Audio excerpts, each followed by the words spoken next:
Welcome students. आइए chapter 7 से हम एक इम्पोर्टेंट थ्योरम डिस्कस करेंगे। ये एनसीईआरटी बुक के स्टैंडर्ड 9 चैप्टर 7।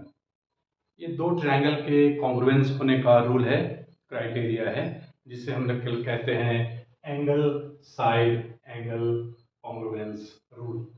ओके, पिछले वीडियो में हम लोगों ने देखा था वैसे दो ट्रायंगल कॉन्ग्रुएंट ट्रायंगल्स कहलाते हैं जिनके शेप और साइज सेम होते हैं। वैसे हम लोगों ने एग्जाम 7.1 भी देखा था पिछले वीडियो में, जिसमें बताया गया था कि साइड एंगल साइड एक ऐसा रूल है जिसकी वजह से दो ट्रायंगल कॉन्ग्रुएंट होते हैं। करेक्ट। यहाँ ये रूल चेंज हो रहा है, ध्यान देने की बात है। एग्जाम 7.1 में क्या रूल था? Side angle side. और यहाँ क्या रूल है? Angle side angle. फर्क है ना थोड़ा? ठीक है, ओके। स्टेटमेंट है थ्योरम 7.1 का, two triangles are congruent if two angles and the included side. यहाँ देने की जरूरत है, ये जो साइड होगा ये इंक्लूडेड साइड होगा, दो एंगल के बीच का साइड होगा। जो दो एंगल इक्वल होंगे दूसरे ट्रायंगल के साथ, उनके बीच का साइड, इसलिए included side. So two triangles are congruent if two angles and the included side of one triangle are equal to two angles and the included side of other triangle। Diagram से हम लोग इसको और बेहतर तरीके से समझ सकते हैं। हमारा यहाँ एक ट्रायंगल है ABC और दूसरा ट्रायंगल है DEF। इसके दो एंगल और इंक्लूडेड साइड इक्वल है। हम सपोज कर लेते हैं एंगल B इक्वल है एंगल E के साथ और एंगल C इक्वल है एंगल F के साथ। साथ ही ये इंक्लूडेड साइड BC और इंक्लूडेड साइड EF, ये दोनों इक्वल हैं। हमें प्रूफ करना है ये दोनों ट्रायंगल ABC और DEF कॉन्ग्रुएंट हैं। ओके, सबसे पहले जो गिवन है कंडीशंस इस फिगर में, इस रूल में, वो हम लोग लिख लेते हैं। सो इन दीज टू ट्रायंगल्स हम सपोज कर लेते हैं this is figure number 1, this is figure number 2। तो सॉल्यूशन में पहले हमने क्या लिखना है? गिवन साइड पार्ट लिखना है। एंगल B इक्वल है एंगल E के साथ in triangle ABC and triangle DEF, angle B is equal to angle E, angle C is equal to angle F and included sides BC is equal to EF। हमें proof क्या करना है? To proof triangle ABC congruent होगा triangle DEF के साथ। इसे proof करने के लिए हम एग्जाम नंबर 7.1 को यूज करेंगे, जिसमें हम लोगों ने देखा था कि साइड एंगल साइड के बेसिस पर दोनों ट्रायंगल कॉन्ग्रुएंट होते हैं। अगर थोड़ी देर के लिए हम ये सपोज कर लेते हैं ये साइड AB और ये साइड DE इक्वल है, फिर तो उस एग्जाम के हिसाब से साइड एंगल साइड और ये साइड एंगल साइड मिल जाएंगे, तो फिर ये दोनों ट्रायंगल कॉन्ग्रुएंट होंगे।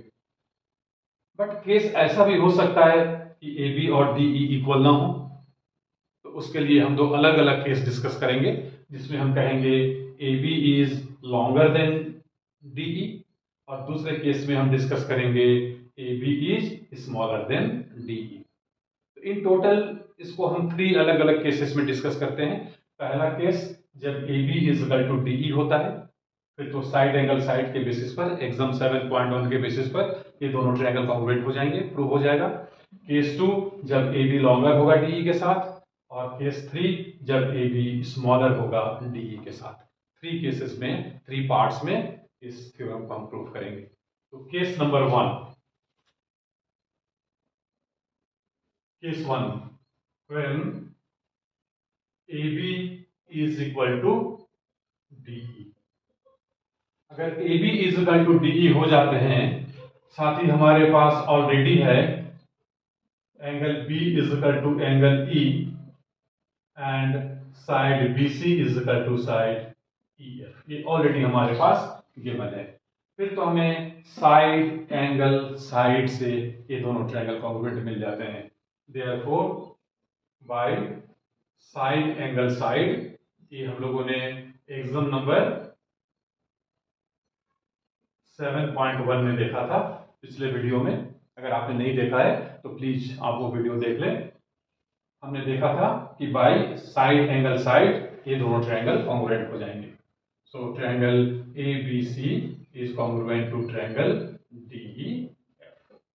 ये पार्ट हमारा यहाँ प्रूव हो जाता है। This is proved here. Okay, but case second में हम ये डिस्कस करने जा रहे हैं कि अगर ये इक्वल नहीं हुआ, by chance A B is not equal to D E, तो फिर क्या करेंगे। तो इसलिए हम केस 2 में कह रहे हैं A B is greater than D E. तो अगर A B greater than D E है तो दिस इज वेरी लॉजिकल। ये सोचने वाली बात है कि ए बी अगर ग्रेटर है डी ई से तो हम डी ई के इक्वल इसको यहाँ कोई पॉइंट पी लेके बना सकते हैं।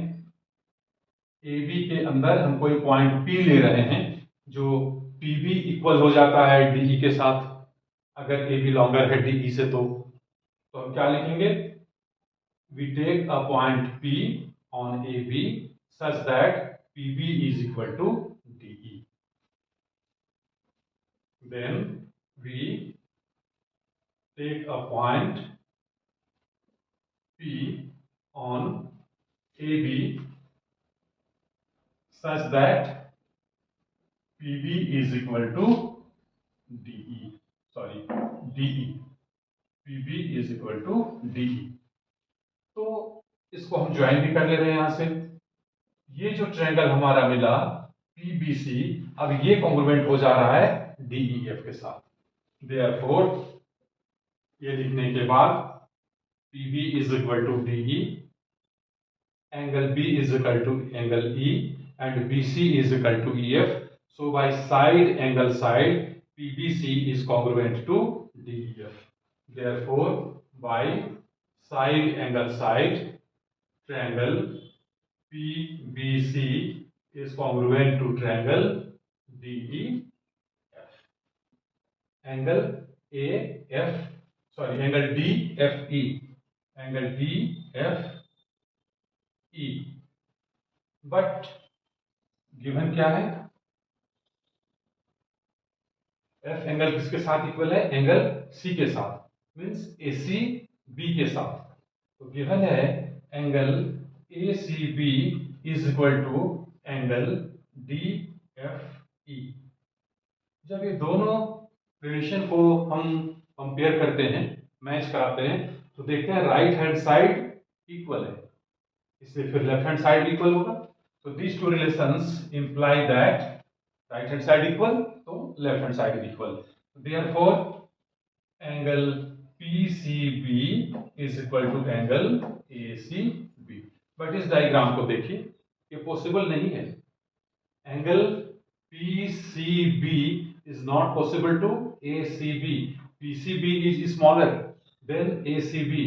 vertex सेम है, एक बेस आर्म सेम है एंगल का, बट सेकेंड आर्म दोनों का डिफर कर रहा है। तो दिस इज नॉट पॉसिबल। ये ऐसा कंट्राडिक्टरी रिजल्ट क्यों आया, क्योंकि हमने एजम्पशन गलत ले लिया था कि A B is greater than D E.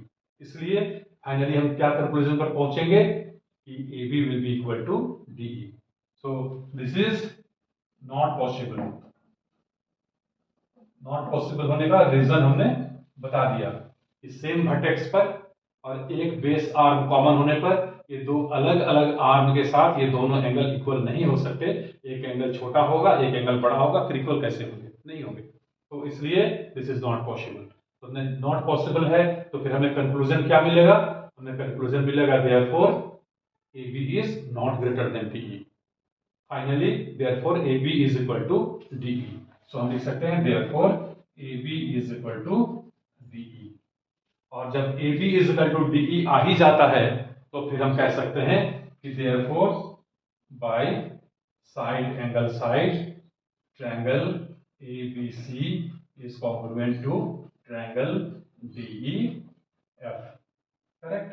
तो इस सेकंड केस में भी जो हम प्रूव करना चाहते थे साइड एंगल साइड के बेसिस पर ट्रायंगल्स कॉन्ग्रुएंट होते हैं, यहां प्रूफ हो गया। और थर्ड केस जो हमारा होगा, केस नंबर 3, फर्स्ट केस क्या था, हमने लिया था AB is equal to DE। Second case क्या था, AB is greater than DE। और थर्ड केस हम क्या लेंगे, AB is smaller than DE। Proof बिल्कुल सिमिलर होगा। अगर थोड़ा फर्क ये होगा कि अगर AB स्मॉलर है तो इस डायग्राम में हम P AB के अंदर न लेकर के BA को प्रोड्यूस करने के बाद यहां पर ले लेंगे P, या हम यहाँ P डैश ले लें या P1 ले लें, वॉट एवर यू लाइक, और उसके बाद इसको ज्वाइन करेंगे। इस लॉजिक को समझना जरूरी है, क्योंकि हमने कंडीशन क्या लिया है, AB is smaller than DE।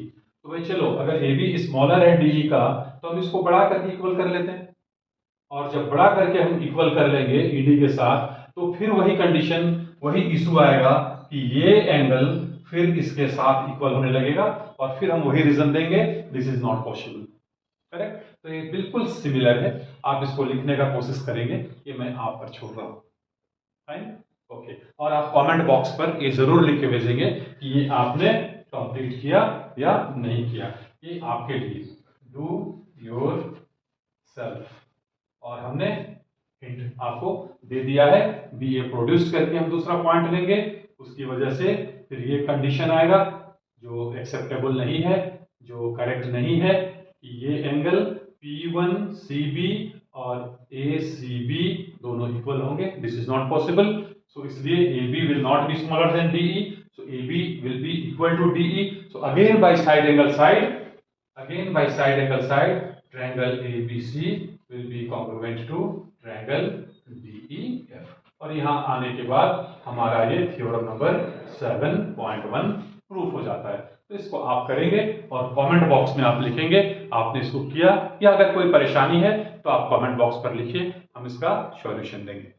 अब दोस्तों, मैं समझता हूं कि इस चैनल को आपने जरूर सब्सक्राइब कर लिया होगा, अगर नहीं तो आप कर लें, क्योंकि हम लोग NCERT के सारे क्वेश्चंस 1 बाय 1 सीरियली करेंगे और आप इसका बेनिफिट ले सकते हैं। हाँ, ये वीडियोज आप दोस्तों के साथ भी शेयर करें ताकि उनको भी इसका बेनिफिट मिले। और आपको कोई अगर रिक्वायरमेंट हो, आप कुछ और चाहते हो या कोई प्रॉब्लम्स हो, तो आप कमेंट बॉक्स पर लिखिए, हम उसका सॉल्यूशन देंगे। Thank you very much for watching this video, wish you all the best.